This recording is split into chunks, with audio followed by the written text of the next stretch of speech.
When I was a boy, I wanted to be strong like my father. I wanted to make my mother proud and protect my baby sister. I wanted to be an elite to the lands, do anything I could to make sure it was safe for my sister to grow in, so she could thrive and live, and my mother could grow old in peace. But when my mother and sister died, something inside of me went with them. I loved them deeply. They were my source of warmth and comfort, of softness and calm. When they were no longer here, everything else turned cold. Who could I make proud now? Who could I make sure the lands are safe for? Who would be the softness to my roughness to balance it out somewhat? There was no one. Until her.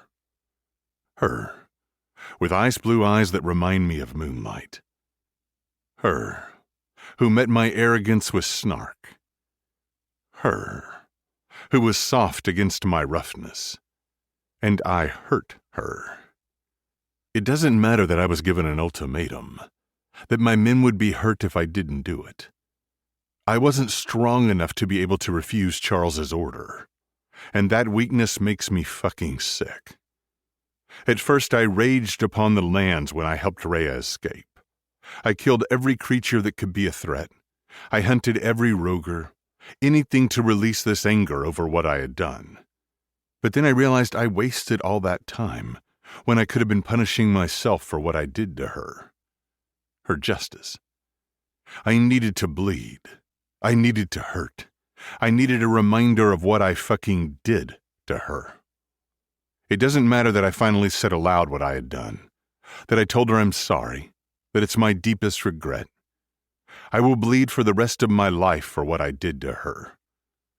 What do words fucking matter anyway?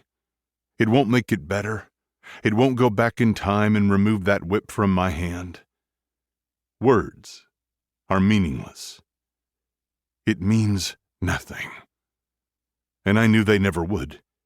So when I wasn't looking for her or hunting for creatures, I would take the whip, one that is exactly the same as the one I used on her, and I would use it on myself. At least, at first. But it wasn't enough. I couldn't hit right. I couldn't get an acceptable position for it to be truly like the way I did it to her. I couldn't get the angle. So Leo had to do it. He, of course, told me I was insane, and he refused to at first. It wasn't until he found me one night with more blood covering the floor than he had ever seen that he finally agreed to do it, saying at least he could make sure I don't bleed out. I wasn't going to bleed out. That wasn't part of my punishment. From then on, Leo would come when asked, and he would whip me as I directed, in the same places I did to Rhea, to give me my punishment, to show my regret, the scars, a stark reminder of my worst mistake. They would be marked upon my skin for eternity, and I would walk the lands in constant pain as a reminder. And now she knows. My little wolf was never meant to find out about this. Her heart is too soft. She would forgive me just to stop me from hurting myself because her heart is pure, and she hates others in pain. I told her I don't want her forgiveness, that I don't and never will deserve it. But in the face of it, she would give it to me. Her heart is her greatest weakness, but I will be her strength and refuse any forgiveness she offers me. I will be that for her for the rest of our lives together, no matter how short that may be. A lifetime isn't enough to be in her presence, isn't enough to sate my craving for her.